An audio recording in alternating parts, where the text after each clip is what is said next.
대통령실이 만약에 명태균 사장 했던 말 중에 거짓이 있었다. 네. 그럼 뭐 명예훼손으로 이제 고소 고발하면 되죠. 그런데 지금까지 그러면 사실이 아닌 게 있었냐에 대해 가지고 없는 거죠. 예. 그러니까 저는 지금까지 한 말들은 대부분 사실에 부합하는 것일 상황이다. 네. 물론 이제 아까 말했듯이 사업을 하는 사람이기 때문에 과장한 부분은 있을 수 있습니다. 그런데 대체로 사실인데 과장이 조금 섞인 경우에는 고소 고발해봐야 어떻게 되는지 알기 때문에 네. 이제 네. 보시면 다 이해 갈 겁니다. 왜냐? 저는 알고 있었거든요. 명태균이라는 사람이 만약에 현 정권에 대한 폭로를 한다 그러면은 그것은 상당히 좀 내용이 있는 것일 것이다 알았기 때문에 제가 당연히 그 당시 범야권의 네. 한 정당의 당대표로서 가서 만난 거죠. 네. 그러니까 그때 많은 사람들이 궁금해했던 것이 아니 명태균이라는 분이 도대체 뭐 하는 분이길래 거기 밤 늦게 찾아가 만나냐였는데요. 지금 나오는 폭로의 내용들을 보시면은 만날만 했네 이런 생각하실 겁니다. 네. 또 절에 가가지고 뭐 심은 것을 두고서 논란이 있었잖아요. 그래서 제가 그때 갔는데 그때 이제 주지 스님이 그때 저랑 차도 마시고 국민들은 대체 명태균 씨가 어떤 인물이길래 용산 대통령실 정치권을 뒤흔드나 생각할 겁니다. 명 씨는 김건희 여사 총선 공천 개입 또 여론조사 조작 의혹의 핵심 인물로 알려졌는데요. 현재 논란을 어떻게 보고 계세요?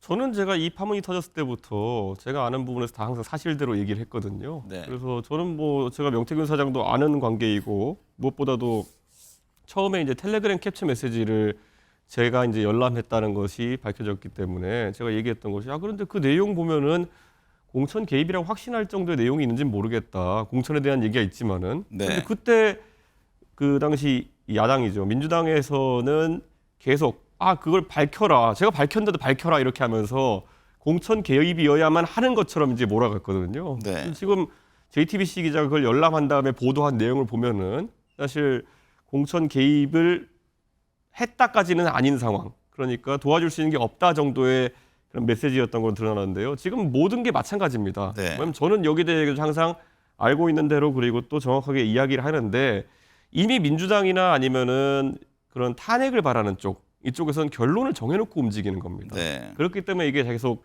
공전되고 있는 상황이다 이렇게 보는 거고요. 또 한편에서는 국민의힘이나 국민의힘 관계자들도 좀 솔직했으면 좋겠는 게요. 이 명태균이라는 인물을 만나가지고 실제 교류한 기록이 있는 사람들이 있다면은 실제 교류했다. 그런데 거기서 문제될 만한 일은 하지 않았다. 네. 그런 일이 없었다. 이렇게 밝히면 되는 일인데 가장 웃긴 게 뭐 명태균 그 사장을 만났는지에 대해서 뭐 안철수 의원 같은 경우 내가 명태는 알아도 명태균 모른다. 이래가지고 완전 망신 샀잖아요. 네. 나경원 대표는 본인이 뭐 전혀 무관한 것처럼 이제 했는데 뭐 만나가지고 뭐 2번 이상 만난 것처럼 명태균 사장은 지금 얘기하고 있고. 그러니까 저는 다들 이렇게 반사적으로 좀 이제 논란이 커지니까 나 아니야 이렇게 빠지려다 오히려 논란이 커지는 모양새입니다. 네. 이 의원도 말씀하셨듯이 김 여사와 명태균 씨가 주고받는 대화 속에 언급되면서 주목받게 됐는데 이 의원 당대표 당선에도 결정적 역할을 했다 이런 주장도 했습니다. 그 점은 어떻게 보고 있고 실제 명태균 씨와는 그 당시에 자주 만났고 어느 정도 가까운 사이입니까? 그 선거 제가 전당대회에 됐을 때 그 선거 때 명태균 사장이 저를 찾아온 건 맞는데요. 네. 그다음에 그 선거 잘 아시겠지만 코로나 때 선거라 가지고 인력 동원이라든지 뭐 이런 거 다 없고 토론하고 연설만 갖고 이제 보통 전당대회 치렀다 보시면 되거든요. 네. 그렇기 때문에 그 과정에서 명태균 사장이 저에게 도움을 줄 수 있는 방법도 없었고 도움 받은 것도 없습니다. 그래서 저는 그 부분에 대해 가지고는 당연히 명태균 사장과 그때 교류가 있었고 또 이분은 어쨌든 사업을 하는 분입니다. 네. 그러니까 내가 당연히 기여했다 이렇게 밖에다 얘기하는 거는 인지상정이지만은 실제 그 선거를 냉철하게 보면은 뭐 코로나 선거라 가지고 네. 그 개입될 여지가 없습니다. 네. 김영선 전 의원 지난 총선 때 그 비례대표 제안 얘기가 네. 있었잖아요.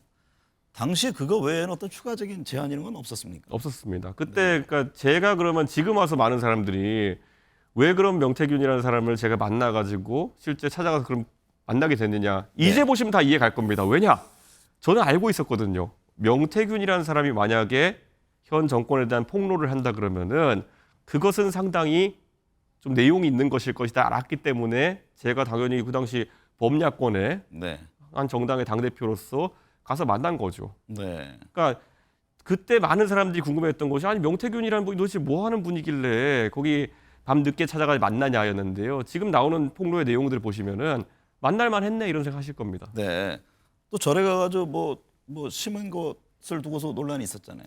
그래서 제가 그때 갔는데 그때 이제 주지 스님이 그때 저랑 차도 마시고 네. 그다음 주지 스님이 이제 어떤 언론에 또 취재 들어가니까 움찔하셨는지 주지 스님 측 관계자가 우리가 시킨 거 아니다 이렇게 얘기하는데요. 사실 그 홍매화라는 거의 축제를 그 당시 절에서 하고 있었나 봐요. 그래서 네. 저는 제가 심은 게 홍매화인 줄 최근에 알았습니다. 네. 근데 그 당시에 그 기사에 보면 내용이 어떻게 됐냐면은 뭐 기념할 게 없냐 그래서 안내해주고 어디 심을지까지 그 절 측에서 안내했다고 나와 있어요. 네. 그래가지고 그 부분에 대해 가지고는 저 입장에서는 절에서 안내한 대로 했다 이렇게 보시면 됩니다. 네.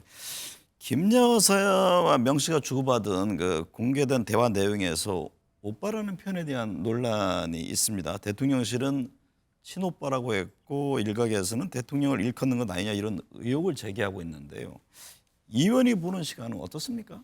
그러니까 제가 여기에 대해서 정확히 항상 얘기했던 게 저는 대통령 부부랑 같이 있는 자리에서 네. 여사께서 대통령을 오빠로 지칭한 것을 직접 본 적이 있습니다. 그렇기 때문에 오빠라는 말 안 쓴다는 처음에 변명을 하다 그건 이제 들어갔거든요.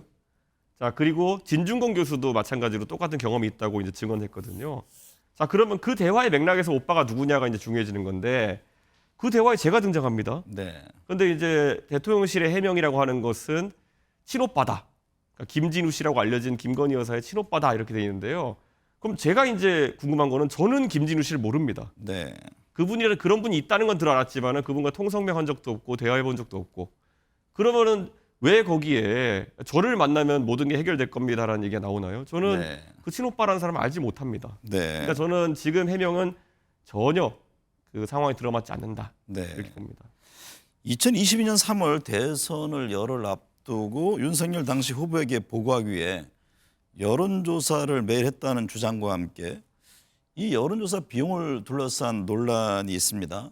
이 문제는 어떻게 보고 있고 당시 이제 대표로서 관련 내용에 대해서 인지하고 있던 사항은 없는지요? 자, 우선 그러면 이렇게 이거 다 설명했던 건데 네. 민주당은 못 들은 채 계속 해명해라 이러고 있거든요. 자, 2022년에 3월 9일이 선거였으니까요. 그 직전에 한 일주일 정도는 블랙아웃 기간이고 굉장히 여론조사가 많이 돌아갑니다. 그런데 그 당시 제가 이제 당대표였기 때문에 여의도 연구원 당의 공식 이제 여론조사를 할 수 있는 기관이죠. 거기서 지시했던 게 뭐냐면 하루에 3,000샘플씩 보통 우리가 하는 여론조사가 1,000샘플인데 3,000샘플씩 거의 매일 돌렸습니다. 네. 그러면 이 조사의 정확도가 굉장히 높은 거예요. 그게 이제 후보한테 매일 보고가 되고 있는 상황이고 또 그 당시에 그 캠프 쪽에서 갤럽이라는 기관을 통해 가지고 또 수억 원대를 들여가지고 추가 조사를 의뢰한 상황이었습니다. 면접 네. 조사로. 그렇기 때문에 그 두 가지를 조합하면은 여론은 상당히 정확하게 측정되고 있었고 네. 다만 이제 명태균 사장이 했다고 주장하는 조사라는 건 비공표 여론조사입니다. 네. 그리고 당내 다른 사람들에게 보고가 된 적이 없어요. 그러니까 저도 존재를 몰랐죠. 네. 그런데 거기에 대해 가지고 계속 이제 민주당이 문제 삼으려고 하는 건 비용을 누가 냈느냐. 네. 이거는 저는 윤석열 대통령이 해명해야 될 부분이라 봅니다. 네. 왜냐? 지시한 바가 있는지 아니면은 그런 비용에 대해서 얘기한 바가 있는지 저는 네. 모르거든요. 네. 당의 공식 경로를 한 게 아니겠니까. 그리고 또 하나가 그 결과치를 그러면은 그 이번에 강혜경 씨가 이야기했던 것처럼 투표율을 곱해가지고 보정했느냐. 사실 이거는 선거 때 보면요. 우리가 모든 여론조사는 원래 주민등록 인구 비율대로 해야 됩니다. 네. 그런데 선거 때마다 보면 젊은 사람은 적게 투표하고 나이 드신 분은 거의 대선 때 90% 가까이 투표하는 그런 경향성이 있기 때문에 실제 투표율로 이걸 보정하는 경우가 덜어 있습니다. 네. 그래서 이거를 보정을 발표하면 큰일 나고요. 그런 식의 보정은. 네. 하지만 당내에서는 그런 분석 많이 합니다. 그런데 그런 보정을 이제 명태균 사장이 했다는 거고요. 또 이 앞에 보면은 예전에 경선 기간에 했다는 어떤 조사가 있는데요. 네. 이거는 지금 녹취라고 2% 3% 뭐 높여서 맞춰라 이런 거 이거는 문제될 소지가 있습니다. 네. 그렇기 때문에 이거는 명태균 사장이 또 해명해야 되는 부분이 있는 거고요. 네. 근데 이걸 지금 야권은 막 그 민주당 다 섞어가지고 제가 무슨 뭐 그 뒤에 진행됐던 조사에 투표율 곱한 것을 보정이라고 했다 그래서 옹호하는 거냐 그런데 그거는 민주당도 할 겁니다. 네. 그거는 투표율 넣어서 보정하는 거는 거의 대부분의 분석하는 곳에서 합니다. 네. 그렇기 때문에 그거는 지금 상황까지 밝혀진 건 돈. 이 관계는 대통령이 밝힐 수밖에 없는 거죠. 네. 당시 이 대표는 명 씨가 조사한 내용에 대해서 보호받거나 인지한 적이 없다 이런 말씀인 거죠. 대선 때는 없었죠. 네. 여론조사 조작 의혹도 제기되고 있는데 국민의힘도 진상조사하고 엄정 대응하겠다 이런 입장을 냈습니다. 근데 지금 나오는 걸 보면요. 네. 이런 사실관계들 다 이야기해도 그 부분에 대해 가지고 인지하는 것이 아니라 지금 한동훈 대표의 대변인단이 하는 분들은요. 나와가지고 계속 뭐 폭탄 돌리기 하고 있는 것 같아요. 계속 뭐 이준석에게 해명해라 뭐 이런 거 하는데요. 죄송하지만 처음에 7불사 혼배할 때도 난리칠 때 제가 그랬거든요. 그거 네. 그쪽 당에서 있는 문제인데 예, 이준석은 거기서 그 당시 대표였고 이걸 목격했을 뿐 그 안에 있는 후보들의 문제다. 지금 폭탄 돌리기가 어떻게 됐습니까? 처음에 그 명태균 사장이 뭐 당원 명부 유출했다 이렇게 해가지고 나왔던 56만 명 명부가 유출했다 이랬던 거 알고 봤더니 홍준표 시장과 연계돼 있는 것처럼 지금 나오지 않습니까? 네. 그러니까 아무리 지금 그걸 개혁신당이나 어디 뭐 이준석에게 떠넘기려고 해봤자 그 당에 이제 국민의힘 내에서 이제 계속 터질 것이기 때문에 지금이라도 좀 냉수 한 사발 마시고 좀 제대로 들여다봤으면 좋겠습니다. 명태균 씨는 지금까지 공개한 것은 에피타이저에 불과하다. 캡처본이 2,000장이 있다고 주장했습니다. 여권에 거론되는 중요 인물들도 다양하고 명 씨는 오히려 고발해보라 으름장을 놓고 있는 상황인데요. 이 의원이 본 내용 중에도 아직 드러나지 않은 어떤 상당히 파괴적인 그런 내용들이 있습니까? 2,000장쯤이나 캡처 있다는 거는요. 네. 이게 김건희 여사가 아무리 그래도 공식적인 일로만 대화를 해가지고는 그렇게 안 나옵니다. 네. 그러니까 명태균 사장이랑 진짜 잡다한 얘기 다 한 거예요. 그러니까 그 잡다한 얘기 중에 일부는 제가 본 게 좀 있습니다. 네. 근데 뭐 그게 정말 잡다한 사인 간의 대화이기 때문에 제가 공개할 가치가 없어서 공개를 안 하지만은 그냥 제가 봤을 때는 나올 건 많다 보시면 됩니다. 네. 대통령실이 벌써 고발 조치했어야 하는 건 아니냐 이런 지적도 나옵니다. 홍준표 대구시장은 검찰의 적극적인 수사를 촉구하는 그 목소리도 들리는데 뭔가 석연치 않기 때문에 머뭇거리는 건 아니냐 이런 지적이 나옵니다. 이에 대해서는 어떻게 보세요? 그러니까 저는 이제 특정이 돼야 되는 거거든요. 그러니까 대통령실이 만약에 명태균 사장 했던 말 중에 거짓이 있었다. 네. 그럼 뭐 명예훼손으로 이제 고소 고발하면 되죠. 그런데 지금까지 그러면 사실이 아닌 게 있었냐에 대해 가지고 없는 거죠. 예. 그러니까 저는 지금까지 한 말들은 대부분 사실에 부합하는 것일 상황이다. 네. 물론 이제 아까 말했듯이 사업을 하는 사람이기 때문에 과장한 부분은 있을 수 있습니다. 그런데 대체로 사실인데 과장이 조금 섞인 경우에는 고소 고발해봐야 어떻게 되는지 알기 때문에 네. 지금 대통령실이 반응이 이원적일 것이다. 네. 그렇게 봅니다. 명태균 씨는 김건희 여사와 상상도 못할 공적 대화를 나눴다고도 주장했는데요.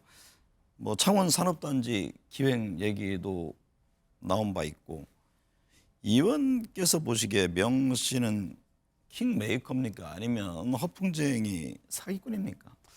저는 이런 생각해요. 저희가 사실 선거에 있어가지고는 많은 사람들이 와서 기여를 하거든요.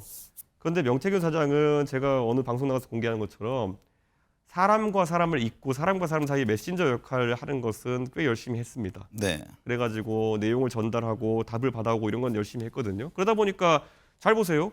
안철수 의원과 최진석 선대위원장도 그분들이 허술한 분들이 아닐 텐데 뭘 믿고 윤석열 대통령과의 단일화 소통이라 이런 거에 있어가지고 명태균이라는 사람을 메신저로 썼겠습니까? 네.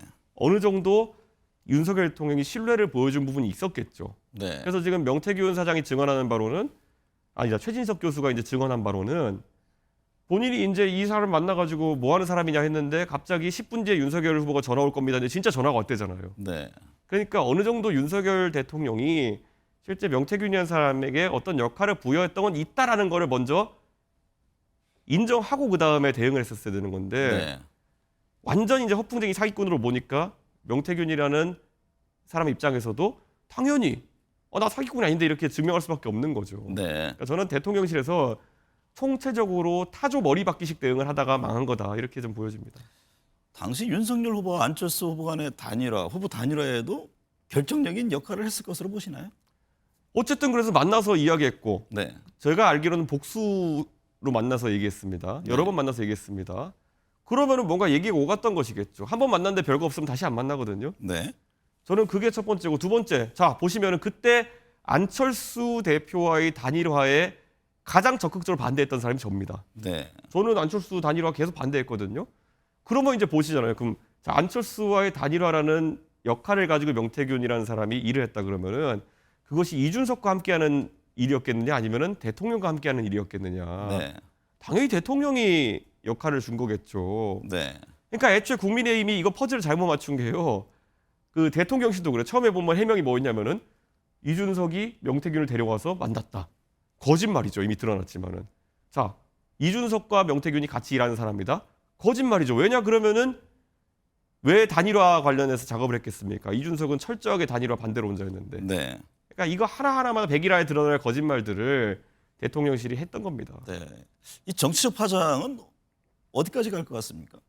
저도 요즘 놀라고 있어요. 네. 그 보면은 그 패싱 입당이라고 하는 거 있잖아요. 네. 패싱 입당이라고 하는 거 저는 너무 정치적 경우에 없는 거기 때문에 아니 대통령이 되고자 당에 들어오고자 하는 사람이 당대표랑 원내대표 김기현 원내대표 없는 날을 골라가지고 슬그머니 도둑 입당을 했다? 저는 그때 되게 이상했거든요. 네. 근데 지금 이제 명태균 사장이 증언하는 바에 따르면은 그날 아침에 본인에게 윤석열 후보가 전화 와가지고 어떻게 해야 되냐 그래가지고 그 입당을 조언했다. 그 말을 듣고 한 건지 모르겠지만 하여튼간 그런 것들이 하나씩 이제 드러나는 거죠. 네. 저는 참 제가 지금 와서 3년도 더 된 일이지만 황당함을 많이 느낍니다. 그런 거 보면서. 네.